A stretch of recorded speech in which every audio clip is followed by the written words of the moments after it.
జీవితంలో సరైన నిర్ణయం ఎలా తీసుకోవాలి? ఒక్క తప్పు నిర్ణయం మన జీవితాన్ని మారుస్తుంది. మరి సరైనదేంటో ఎలా తెలుసుకోవాలి? భగవద్గీతలోని 5 శక్తివంతమైన సూత్రాలు మీ జీవితానికి మార్గదర్శకం. జీవితంలో ఏదైనా నిర్ణయం తీసుకోవడం అందరికీ కష్టమైన విషయం. విద్య, ఉద్యోగం, వివాహం, పిల్లలు మొదలైన అన్ని స్థాయిలలో నిర్ణయాలు తీసుకోవడం కష్టం. జీవితం కష్టాలు, ఆనందాల మిశ్రమం. జీవితంలో అధిగమించాల్సిన అడ్డంకులు చాలా ఉన్నాయి. అటువంటి పరిస్థితిలో జీవితంలో కొన్ని నిర్ణయాలు తీసుకోవడం కష్టం అవుతుంది. మరి జీవితంలో సరైన నిర్ణయం ఎలా తీసుకోవాలి? భగవద్గీతలోని 5 సాధారణ సూత్రాలను తెలుసుకోండి. సరైన నిర్ణయం ఎల్లప్పుడూ సౌకర్యవంతంగా ఉండదు. జీవితంలో కష్టాల్లో చిక్కుకున్నప్పుడు సులభమైనది కాదు. ఎల్లప్పుడూ సరైనది చేయండి. ఈ నిర్ణయం తీసుకోవడం మీకు కష్టంగా ఉండవచ్చు. కాని ఇది మీ జీవితానికి సరైన నిర్ణయం కావచ్చు. అర్జునుడు కురుక్షేత్ర యుద్ధభూమిలో నిలబడినప్పుడు అతను కేవలం సైన్యాన్ని ఎదుర్కోలేదు. అతనికి ఒక ఎంపిక ఎదురైంది. సురక్షితంగా అనిపించే దానికి తిరోగమనం.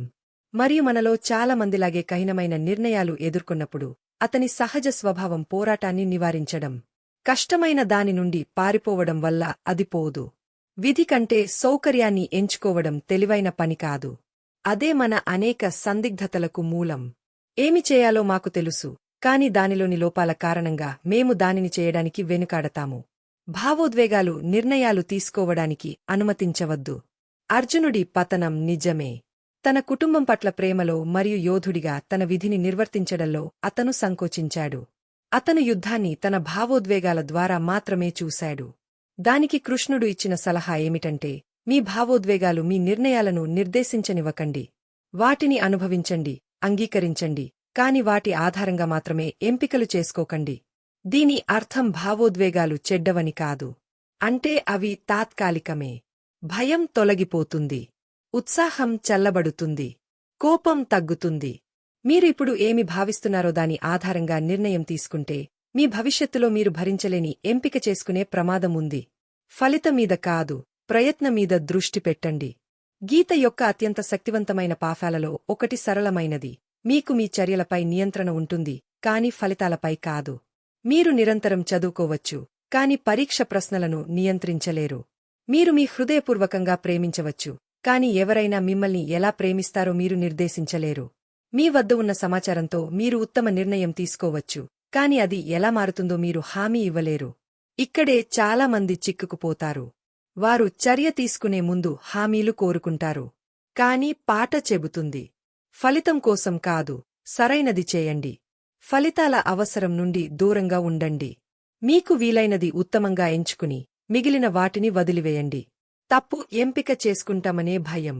మీరు నిర్ణయం తీసుకునే ముందు పూర్తి నిశ్చయత కోసం వేచి ఉంటే మీరు మీ జీవితమంతా వేచి ఉంటారు. నేను విఫలమైతే ఏమి జరుగుతుంది? అది సరైన మార్గం కాకపోతే ఏమి జరుగుతుంది? ఈ రకమైన ప్రశ్నల వల్ల ఎటువంటి ప్రయోజనం లేదు. బదులుగా మీకు ఏమి చేయాలని అనిపిస్తుందో అది చేయండి. అది మీకు ఏదైనా నేర్పిస్తే ఏ నిర్ణయం వృధా కాదు. ఏ అడుగు అయినా మిమ్మల్ని ముందుకు నడిపిస్తే అది వ్యర్థం కాదు. మీరు తప్పు మలుపు తీసుకున్నప్పటికీ ప్రయాణం ముగియదు. ఇది ఒక కొత్త అవకాశాన్ని పొందుతుంది. తప్పు నిర్ణయం తీసుకోవడం కంటే అసలు ఏ నిర్ణయం తీసుకోకపోవడమే అతిపెద్ద తప్పు. మీరు తప్పు నిర్ణయం తీసుకున్నప్పుడు భయపడకండి.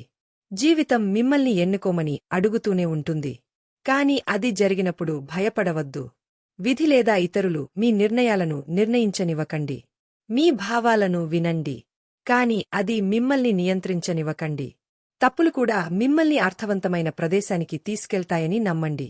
భగవద్గీత సందిగ్ధతలు లేని జీవితాన్ని వాగ్దానం చేయదు. ఎల్లప్పుడూ సరైన ఎంపిక చేసుకోవడానికి ఇది ఫూల్ ప్రూఫ్ ఫార్ములాను అందించదు. కాని అది మనకు మెరుగైన దాన్ని ఇస్తుంది. స్పష్టత మరియు ధైర్యంతో అనిశ్చితి ద్వారా నడవడానికి మనల్ని అనుమతించే మనస్తత్వం. జీవితం అనేది నిర్ణయాల సమాహారం. ఈ 5 సూత్రాలు మీ జీవితాన్ని సరైన మార్గంలో నడిపిస్తాయి. మీ అభిప్రాయాలను కామెంట్స్లో తెలియజేయండి. ఇంకా ఇలాంటి విలువైన విషయాల కోసం ఎలివేట్ వాయిస్ ను సబ్స్క్రైబ్ చేయండి.